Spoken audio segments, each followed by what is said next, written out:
আসসালামু আলাইকুম ভাই বন্ধুগণ, আশা করি সকলে ভালো আছেন। দীর্ঘ অনেক দিন পর আপনাদের মাঝে আবারও হাজির হলাম কিছু ইনফরমেশন নিয়ে। আমি শর্টকাটে শেষ করতে যাচ্ছি, যেহেতু এখন ড্রাইভিংয়ে আছি। তো আপনারা যারা দুবাই ট্যাক্সিতে আলহামদুলিল্লাহ আসতে যাচ্ছেন বা আসতেছেন, তাদেরকে অগ্রিম শুভেচ্ছা এবং অভিনন্দন। তো দুবাই ট্যাক্সি সম্পর্কে কিছু বলতে যাচ্ছি। অ্যাকচুয়ালি দুবাই ট্যাক্সিতে আপনারা যারা আসতেছেন অবশ্যই জেনে বুঝে আসবেন এবং সম্পূর্ণরূপে ভালোভাবে কথা বলে আসবেন। যারা আপনাদেরকে নিয়ে আসতেছে তাদের সাথে কথা বলে আপনারা আসবেন, যে ওখানে যাওয়ার পরবর্তীতে কীরকম কী হতে পারে, কতদিন সময় লাগতে পারে, এবং অনেকে অনেক কিছুই বলবে। স্বাভাবিক ব্যাপার, অস্বাভাবিক কোনো কিছু নয়। অনেকে অনেক কিছুই বলবে। আমার বিগত ভিডিওতে অনেক কিছুই বলা আছে, কারণ সব কিছু খোলাসা করে বলা যায় না। আপনারা সকলেই এখন এটা নেগেটিভলি নেবেন না, এটা পজিটিভলি নেবেন। কারণ ভাই দুবাইতে আছি, দুবাই অনেক কিছুই আছে রেস্ট্রিক্টেড, অনেক কিছু বলা যাবে না। তো আমার ওখানে কন্ট্যাক্ট নাম্বার দেওয়া আছে, চাইলে আপনারা কন্ট্যাক্ট করে জানতে পারবেন।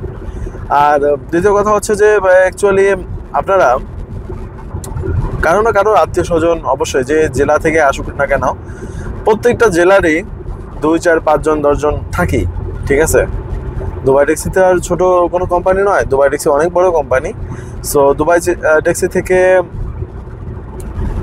যারা ইনসাইড এবং আউটসাইড থেকে আসতেছেন, তারা অবশ্যই জেনে বুঝে অবশ্যই আসবেন, যেখান থেকে আসুন না কেন। আমি বলতেছি না যে আপনারা কোথা থেকে আসতেছেন, তারা হয়তো আপনারা সম্পূর্ণভাবে বলতেছে না বা কোনো কিছু বলতেছে না। অবশ্যই বলবে, অবশ্যই, কেন বলবে না? তাদেরকে অবশ্যই আপনারা বাধ্যতামূলক তাদেরকে বলতেই হবে। এখানে কতদিন সময় লাগতে পারে, সামান্যতম একটা বিষয়। আপনাদের এটা খুবই সেন্সিটিভ।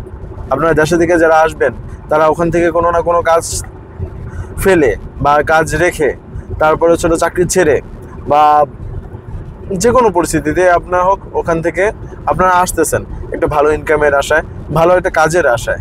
কিন্তু এখানে আসার পরে আপনাদের যতটুকু সময় বসে থাকতে হবে, সেটা রিকভার করার জন্য, আপনাদের কাভার করার জন্য যে পরিমাণ অর্থটা আপনাকে নিয়ে আসবেন, সেটা কি আপনার কাভার করবে কিনা।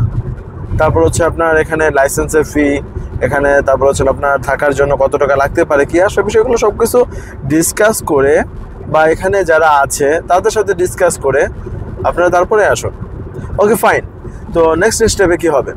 সো আপনারা এখানে আসলেন, আসার পরে আপনারা এমিরেটস আইডি, যেটাকে বলে সৌদির ভাষায় যেটাকে বলেন আকামা বা ইকামা, বা আপনার এখানে রেসিডেন্স কার্ড হিসেবে আমরা ওটা বলি, রেসিডেন্স কার্ড, ঠিক আছে। সো রেসিডেন্স কার্ড পাওয়া অবধি আপনাদের এখানে থাকতে হবে। তারপরে যে আপনার লাইসেন্সের জন্য স্কুলে ভর্তি হতে হবে।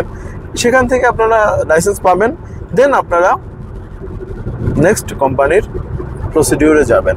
সো এনিওয়ে, আপনারা দুবাই ট্যাক্সিতে যারা আসতেছেন, ওয়েলকাম তো দুবাই ট্যাক্সি। তো আপনারা অবশ্যই জেনে বুঝে তারপরে আসবেন। ধন্যবাদ সবাইকে। আর যে কোনো ইনফরমেশন, যে কোনো কিছুই অবশ্যই আমার নাম্বারটা দেওয়া থাকবে। বিগত সম্ভবত যে আপনাদের আমার বিগত ভিডিওতে, তো কমেন্ট সেকশনে আমার নাম্বারটা দেওয়া ছিল। সো অনেকে ভাইয়েরা আমার সাথে কন্ট্যাক্ট করছে, আমি তাদেরকে বুঝিয়ে বলছি। আসা না আসা তাদের ব্যাপার, তবে অবশ্যই জেনে বুঝে আসতে হবে। সো ধন্যবাদ সবাইকে। সে পর্যন্ত সবাই ভালো থাকবেন, সুস্থ থাকবেন। আসসালামু আলাইকুম।